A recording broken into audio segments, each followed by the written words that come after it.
What's up guys, Okie Grown here, and we're back with another video. Just wanted to give you all a little rundown on some of the stuff that I used in this grow. No, this is not Gojo hand wipes. That's Ag Lime. And yes, I washed the container out. Alright, so we're gonna start off. This stuff over here, guys, is some of the stuff that I mixed in with the soil. It's not actually something that I used a lot of going through the grow. There's Bud. It's Bud, the mascot, my marijuana mascot. He likes to eat my trim leaves. So, first of all, guys, everything that I use is all 100% organic. So, everything, I've got the microbes over here. I'm gonna walk you through it. So, first off, we got the Burpee Blood Meal. I ordered this stuff offline. I like to make sure and get the organic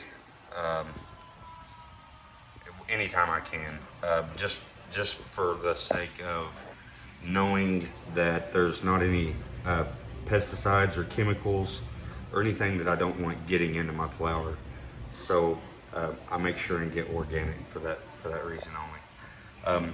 My blood meal, I went, so I'm using a 35-gallon pot, and I used a layer of gravel. I made a Horizons soil layer in my 35-gallon pot. So I went a layer of gravel, and then I layered in a layer of sand, and then I used 3 cubic feet of soil, premixed soil. I used a bag of Roots Organic Lush. It comes in a green bag, and then I used another bag. It was Sohum Living Soil. I mixed those together. I put 1 cup. I put a half a cup of blood meal. I put 1 cup of bone meal, 1 cup of garden gypsum, and then I put a cup of Ag Lime. And that I mixed the soil in. I also used, I sourced locally some granite chips, and the reason I used granite chips, I used it in place of pumice or perlite, and the reason that I used granite is because granite is a it's I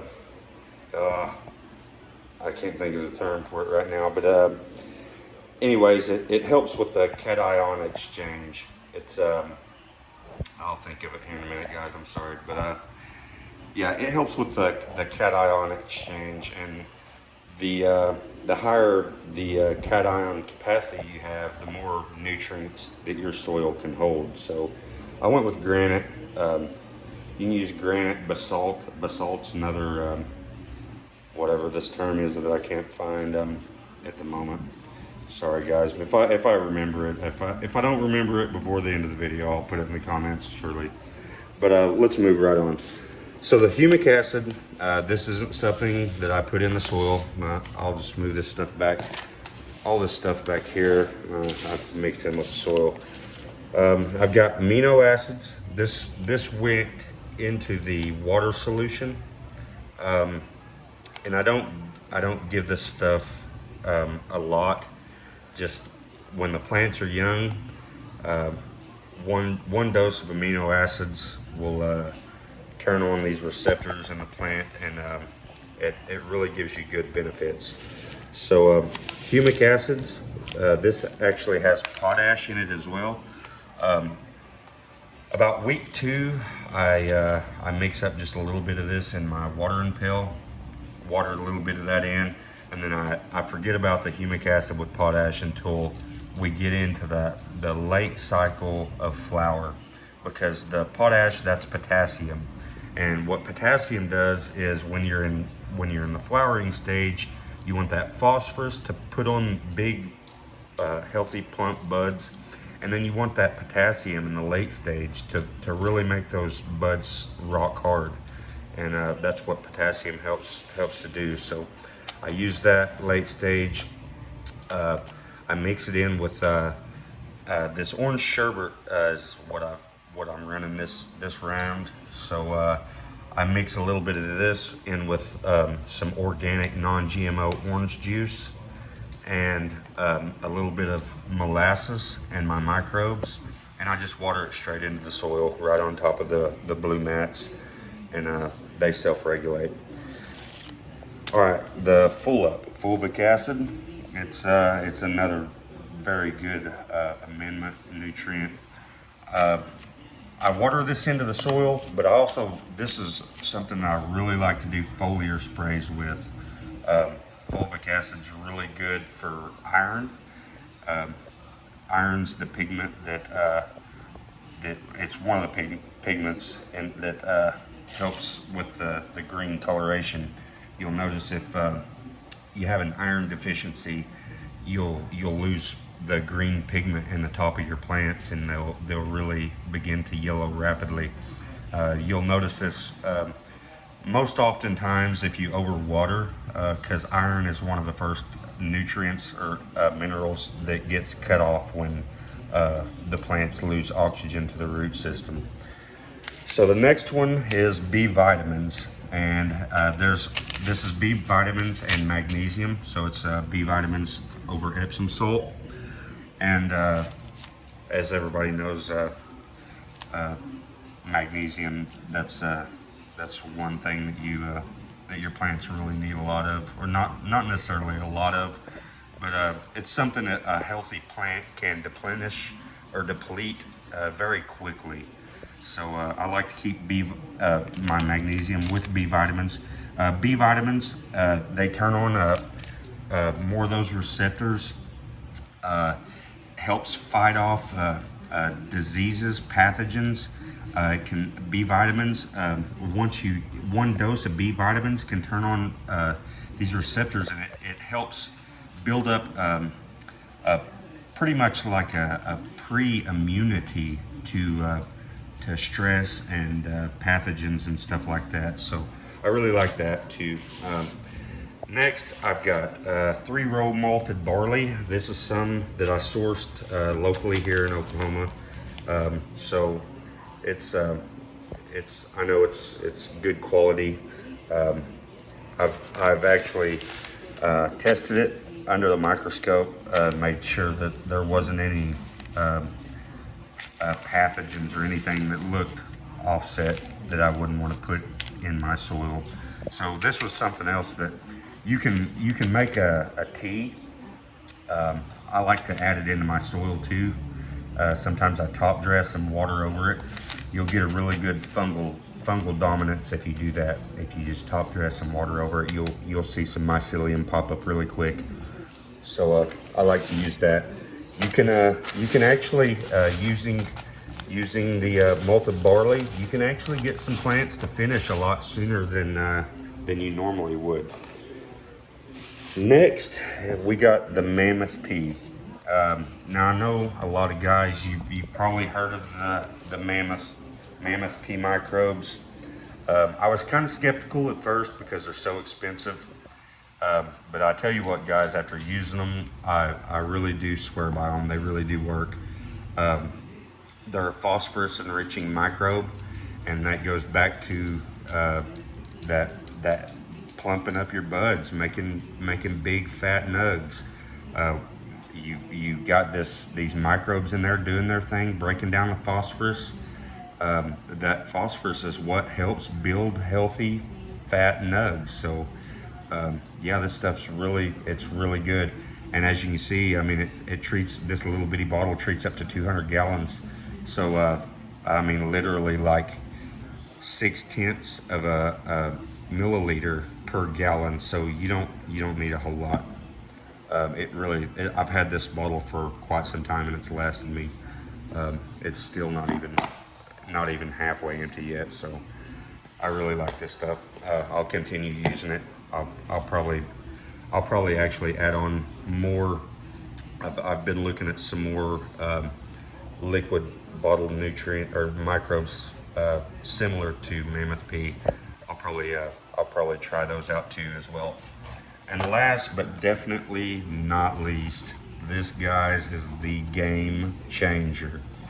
Axiom Harpin Proteins. I seen a video on Future Cannabis Project. Sasquatch was on there, and he was talking about terpenes, man. And I seen a jar that he had opened up, and he literally had terpenes that was condensating and forming on the lid of his jar and running down the jar. And he was talking about Axiom, and how he's been using it for years. And what this is, Harpin Proteins, they're organic. Now you can look on the back of them, and you see all these, all this funky looking stuff. It looks like it's something kind of chemically. You see it says pesticide storage. Well, so check this out. Here in the US, anything that claims to have the benefits of deterring pests automatically gets labeled as a pesticide. And what Axiom does is it triggers the plant's natural stress response. And what you get with that is what do plants do when they stress while they're in flower? They create terpenes. They make those terpenes, and when you're spraying a foliar, I don't use this while I'm in flower. I stop about 5 days after I flip the lights because I'm not putting on flowers yet. This is a protein, so I don't want to spray it directly on the buds. So I will stop, but you can spray it from the time you sprout your seeds all the way up until, like I said, a week into your flowering, until you start putting on mass. But guys, I promise, try this stuff out. It's kind of expensive, but one thing I do, I've got a vacuum sealer, and there is enough of this Harpin Proteins that comes in this box. You can literally use this probably for 4 or 5, maybe even a dozen grows, depending on how many plants you have. If you're only growing 1 plant per grow, you could probably use this stuff for 3 or 4 years. I mean, that's how far it would spread out. But what you do is you just portion it up. There's enough in here, I believe 1 packet. Yeah, 1 packet does a gallon of water. And so I'm only spraying, when I do a foliar spray of this, I'm only mixing up like 1 cup in my sprayer. 1 cup of water, and then a proportionate amount of the Harpin Proteins to accommodate that cup of water. And so with that being said, I mean, you've got what is it, like 16 cups of water in a gallon, maybe even more than that, maybe 32, I think. So yeah, that just really it goes a long way. And I think there's 3 packets in this box, so I mean, it'll just really last a long time, guys. I've only broken into one of these packets so far, and I haven't even used the entire packet that I've portioned out. So this, I really swear by this, guys.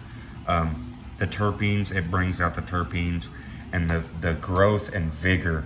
Guys, I've got a plant in my tent that is, I'm telling you, it's as tall as I am, and it's laying 2 foot down under a scrog net.